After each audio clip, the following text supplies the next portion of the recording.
Hi, I'm Angus Gillespie, your host for East Brunswick Television. I'm here today with Rik Palieri, a well-known folk musician and singer. Rik grew up right here in East Brunswick, New Jersey, listening to stories and songs around his mother's kitchen table. He fell in love with music at a young age. He now performs traditional songs on a variety of instruments, including the banjo, the guitar, and the Polish bagpipe. He's a world traveler, having appeared at music festivals all over the world, including every single state in the United States. Over his lifetime, he's learned to play many different instruments, and I'm eager to learn more about them in our studio today.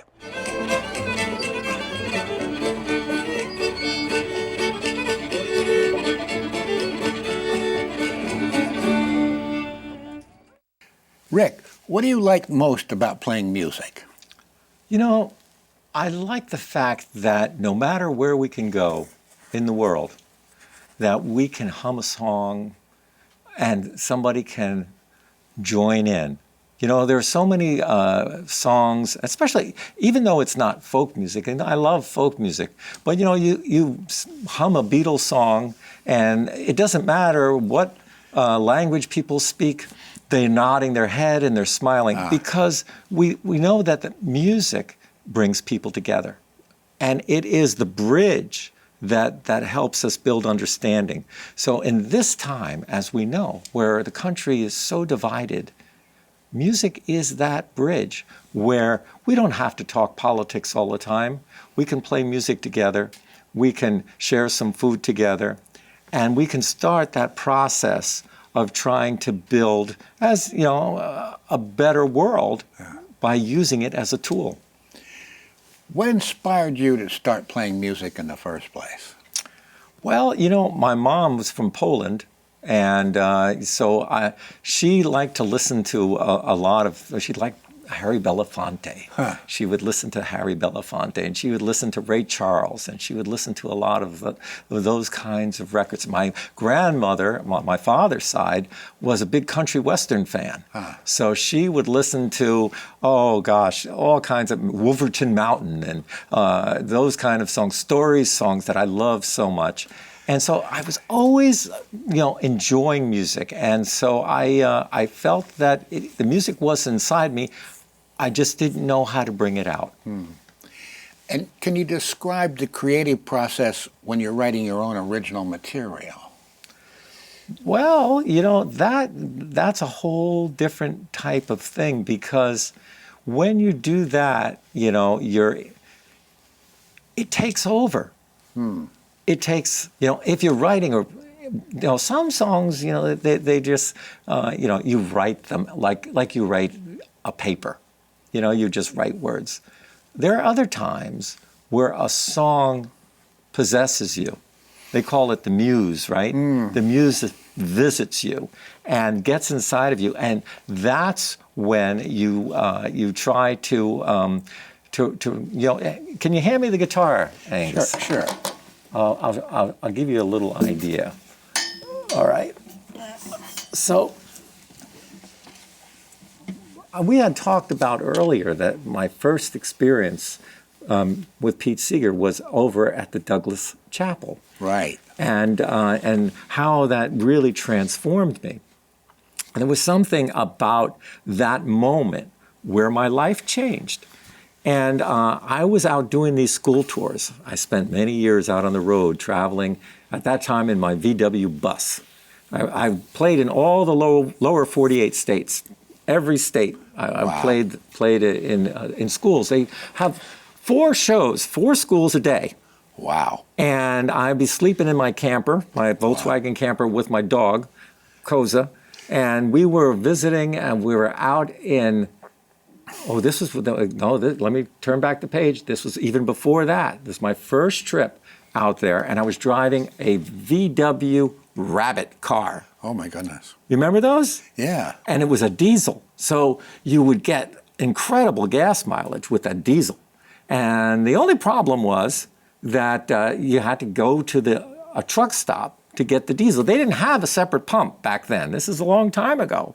Later on, you could find diesel in a lot of places. But back then, in the early 1990s, it was harder to come by, and you had to go to a really, a real truck stop. So big place with all the big semis all around you.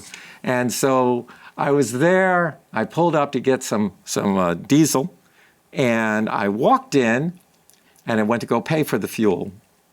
And the cashier, she looked at me. She goes, "Hey, bud, which rig is yours?" And I turned around and I pointed to that little rabbit car with all these huge semi trucks all around. I said, "Right there." And she laughed and she said, "Honey, you're just a car, but you'll be a truck someday." And so that night, I was sitting there. I was camped out. I was in Montana underneath a tree near a river, and there was an eagle's nest up above. I wanted to be camped out next to the eagle. And I was sitting there, and all of a sudden I heard those words that she said, "You're just a car, you'll be a truck someday. Then you'll be driving down your own highway. You won't be listening to what I say. You're just a car, you'll be a truck someday." There was a time when I was just like you. I could hardly fill my own shoes. Those were days I was bound to lose, when all I did was cry the blues. And then I was thinking about that idea of what happened to me at Douglas Chapel. Because I was thinking of writing a kid's song. So, I said, "You got older and life got worse, like I was under an evil curse. A lonely frog near a wishing well, waiting for a kiss to break my spell." And then I came up with that line. Then one day I got the gift of song. My eyes opened when I sang along. The clouds had lifted, the night had gone. The first time I sang my own song. That was that moment right there. The first time I sang. So my mind went back to that moment, and I thought about it. And that's how that song came about. And so that's what I'm saying is, the early songs that I wrote about, that was more of a craft, where you're writing things down and you're, trying to make little rhymes. But later on, the song takes over, and the song has a way of reaching out. And sometimes, it becomes bigger than you are. Like, you write a song and you don't know what it's. You write the song because it has to come out, but you don't really know, how it's going to affect other people. So some songs, they just die, they don't have anything to say, and they sing them a couple of times and they go away. Other times the song it catches on with people, and they start incorporating it into their lives. And that's what this kind of music is. I think that the people who are like songwriters who might be listening, the idea is you don't have to write a hit song. You don't have to write a song for Nashville. You don't have to, what you have to do is you have to express something. Maybe you're just writing a song for your father. Maybe you're writing a song for, your lover, Maybe that's all it is. And that's good, and that's what the purpose of the song. I think when I was young, Angus, and I thought about folk music, I thought about it in a very different way. I mean, you think about my favorite performers. Who did I like to listen to? Going to a folk festival. Oh, that's all part of folk music. Part of folk music. Is it real? And this was the big question. And I didn't realize that until I lived in Poland. And the music was part of the life. And that's what real folk music is. It's not about having a recording. It's not about it's about how does music fit into your life? It's not just show business. It's not show business. It's about, and one of the times, I'll just share a quick story and let you ask another question. I'm in Poland and I'm learning how to play these Polish bagpipes and stuff. And they asked us to come, me to play my banjo at a work party. And all the women were there. And they're stuffing these goose feather pillows. They had goose feathers up to their chins. And they said, now, as the musicians, we only want you to play very quiet, soothing, nothing. Don't do anything that will get anyone excited. And I'm saying, boy, this is boring, standing here playing these things. What I didn't know is then all of a sudden, the end of the work party, and they kicked up all the feathers in the room, and everybody grabbed the partner, and then the party began. And I said, aha, this is what it's all about. Because the first was to accompany the work, and in the end, it was a celebration. That's right. That's right. Well, now we've talked about the guitar. How about the banjo? Yeah, sure. Maybe. Yeah, I'll hand this back to you. See if you can put that back in here.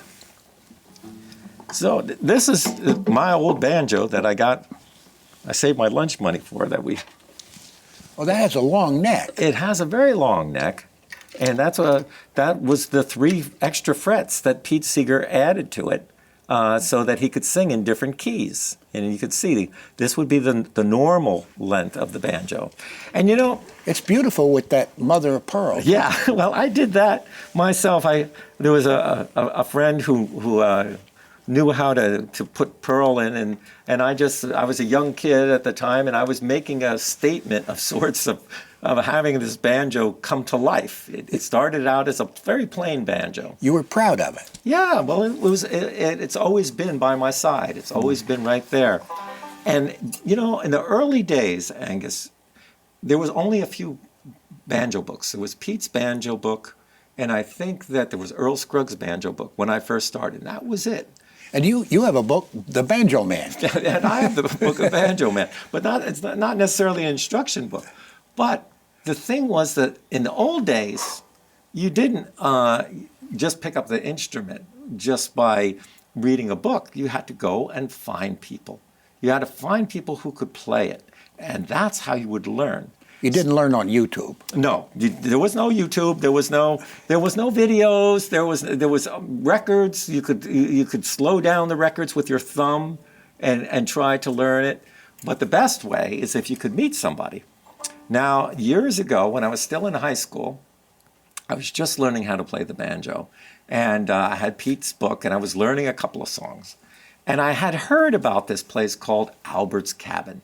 I heard that this was the place. I know it well. Where the people really played the old music. So I went with a friend of mine who had a mandolin, and I convinced him he knew how to play it. And we went hitchhiking, and we went down to Mount Holly. We didn't know where we were looking for Waretown. We didn't know. That's all we knew, Waretown, Albert's Cabin. You didn't have a GPS. No GPS. So we're out there hitchhiking. We went into a music store. And this is true. This is a true story. And so I went in there, and the guy who owns the music store hears us talking that we're looking for Albert's Cabin. And he goes, well, boys, you're in luck. I'm going there tonight. Wow. You can come with me. And I said, wow, we're really lucky. So great piece of luck, because it's not easy to find. So we climb in back of his station wagon, and we're driving down, and we get to the part where there's the New Jersey Turnpike. No, the Parkway. And he makes a turn against the traffic, goes the wrong side on the Parkway, and dashes into the woods. At that point, my little heart is pitter-pattering. I'm saying, who is this guy? We just met him. I mean, he could be an axe murderer. I don't know anything about this guy. Who is? And Dwayne is like looking at me, and we're just like really getting worried. And we come up, there was a bunch of old washing machines and all abandoned kind of things in the woods, all junk stuff. And I said, oh, I know any minute he's going to stop the car. He's going to get out and kill us. He might be an axe murderer. I just know it. And then we came to a part where there was a broken mirror in the tree, and it shot back our flashlights. And I felt he was going to stop the car. That was it. And then I heard the sound of music, the beautiful sound of music. And we pull in, and there is Albert's cabin out in the middle of the Pine Barrens. And sitting on the front porch, there were two banjo players, one young person and an old man. And I went over there and I pulled out my banjo. I was so excited, and we're sitting there, and I went playing that Cripple Creek, and we're having a good time playing the Cripple Creek.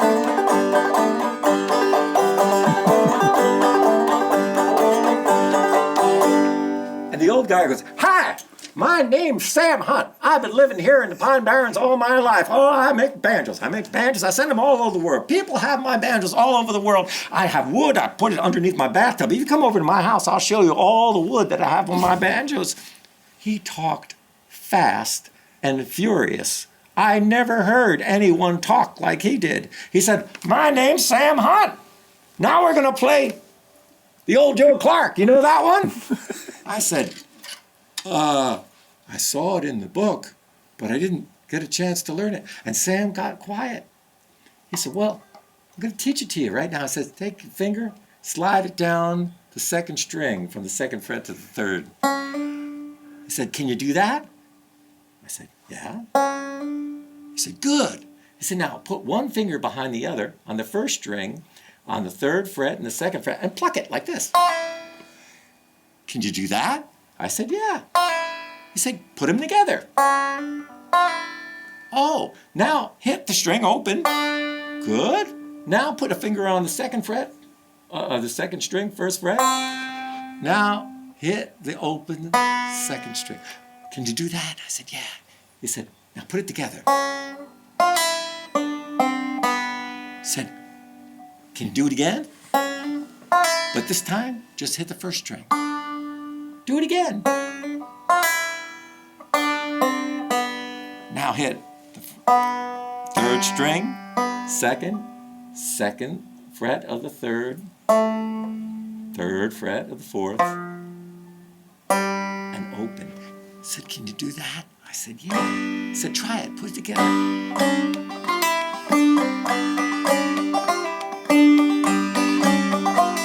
He started smiling, Bring up the tempo just a little bit. Put in the second part.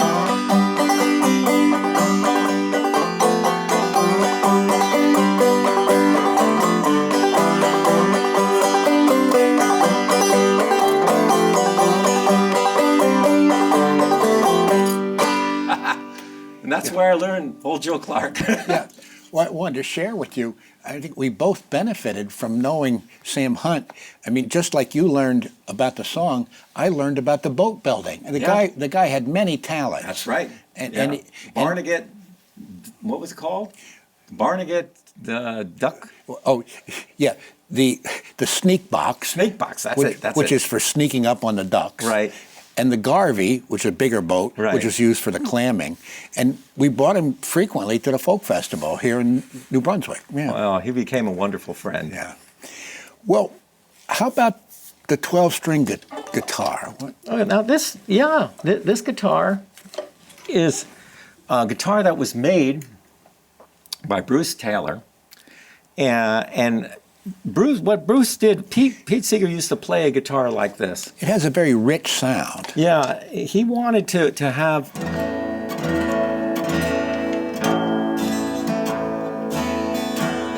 You can hear that sound. I have it.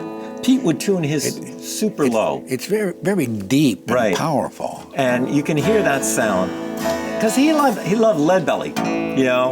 Leadbelly would play this. He would like. Well, the first time I seen the boll weevil, he was sitting on the square. Well, the next time that I saw him, he had his whole family there. He's looking for a home. He's looking for a home. He's looking for a home. He's looking for a home. He's looking for a home. He's looking for a home. So you get that big rumbly bass sound.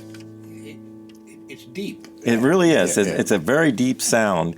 And so, Bruce Taylor was able to borrow Pete's guitar and make a plan, and he built 2 guitars from that plan, and this is one of them. This is the second guitar that Bruce built, and it was made. I put my own kind of stuff on it. It has all kind of customized stuff, but the basic guitar was made like Pete Stanley Francis guitar from the 1960s. Wow. Let's shift gears. Mm-hmm. Can you tell us about the Native American flute? Yeah, I can. I was doing those school programs we were talking about. Oh, yeah. And I was able to play on the Standing Rock Reservation. Wow. Out in North Dakota. And there I did a little, the school, I think it was called Little Eagle. And they said, oh, we had such a great time. We'd like to teach you something about our culture. Is there anything you'd like to know? How nice. And I said, I heard about an instrument called the Native American cording flute. Is there anybody can tell me anything about that? They said, you're in luck. One of the best flute players is home today. You have to meet his mother. So they arranged the meeting. I went over and talked to his mother because that's the way it is. You're so lucky. Yeah. And she laughed and she said, you can meet my son. And I went over to him and we were starting to talk about it. And he said, well, he goes, I'm kind of busy right now. He says, I just got off tour. He said, can you come back in an hour? And I said, yeah. So I went away, came back an hour later, and knocked on the door, and he smiled. He said, that was the first test. You came back. Ah.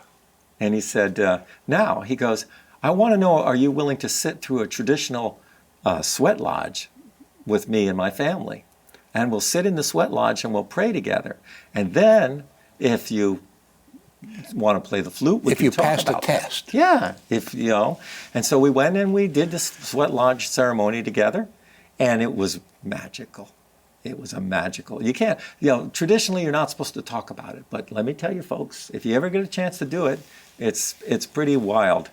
And after that, he said, he goes, well, I'll teach you about playing the flute. But he told me, he said, like, there are certain songs that are more generic songs that it's okay to play. But a lot of these are love songs, and they belong to families. And so it came as a gift from the woodpecker.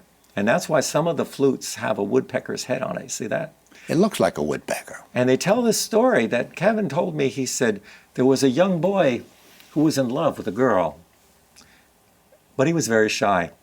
And he never had the words to tell her what he felt in his heart. So she just ignored him. The little boy, he walked out into the woods, and there he came across a big elk. And that elk brought him deeper into the forest than he had ever been before. Led him to an old tree, an old cedar tree. This tree was so old that the branches were hollow. And a magical thing happened. A big red-headed woodpecker flew over, went on top of a branch, and with a sharp beak, drilled some holes into the wood, flew away. And when the branch broke off, it started sailing down through the sky, and a gust of wind rushed through it, and it made a sound. So the boy picked up the stick, and he brought it over to the medicine man to ask him what it meant. He said, oh, this is a gift from the Great Spirit, and it should be used in our love or courting traditions. He handed the boy the stick and told him to blow into it.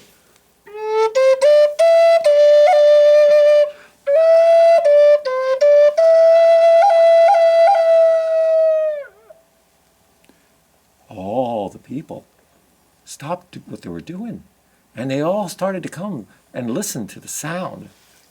And that young girl that he liked so much, she came right next to him, and she was smiling. Well, he started smiling too, but the young boys, they weren't smiling. He said, where'd you get that magic love flute from? So he told him, about the woodpecker and about the old elk and the tree. And the boys went over and they broke off branches and they made flutes of their own. And from that time, especially in the Sioux tribe, whenever a young boy fell in love, he had to make up a song for the woman that he loved.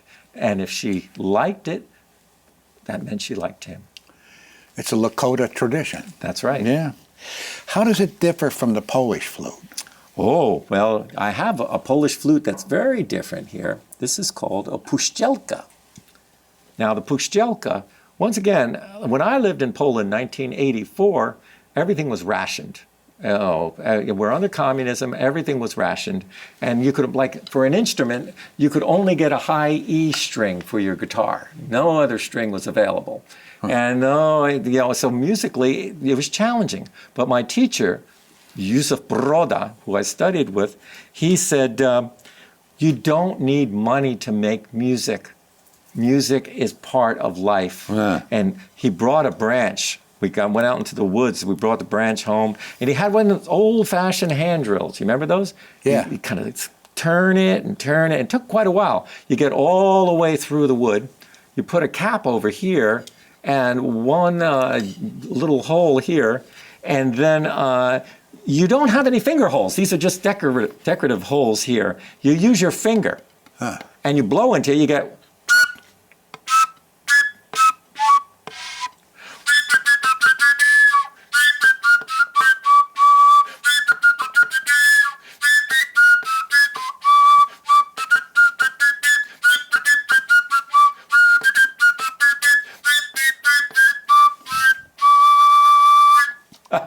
Wow. One more thing. What about the Polish bagpipe? Well, I tonight, when I'm doing the big concert, I'm going to have the real bagpipe out.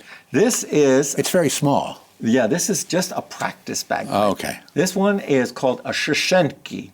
Shoshenki. Now, the thing is that bagpipes, they originally came from the Mideast, okay? And then across the travel routes, they went to all different countries. And if you go over to the Met, they have a whole bagpipe collection that shows you all the instruments they have. One of the most famous bagpipes before the Scottish bagpipe was the Italian bagpipe, because they used it for Christmas time. There was legends about the Virgin Mary calling for the bagpipers to come and play during her labor. That's what the old legends were. So today, still in Poland, in Italy, if you go out to Rome, the bagpipers will come from Abruzzi, and they'll be playing the bagpipes in honor of the birth of Jesus. And they will come, the old tradition was they would leave a wooden spoon in your door if you wanted them to come back during the holiday, and they would play for you. So it's a very, and the Handel's Messiah is based on the music. The pastoral part is based on the Italian bagpipe. So the bagpipes were known all over, and the Polish pipes, there's about 6 different varieties of the bagpipe, and some are mouth blown and some are bellows blown, like an Irish pipe. So this one is from the Wielkopolska region, the not too far from Germany, up in the north.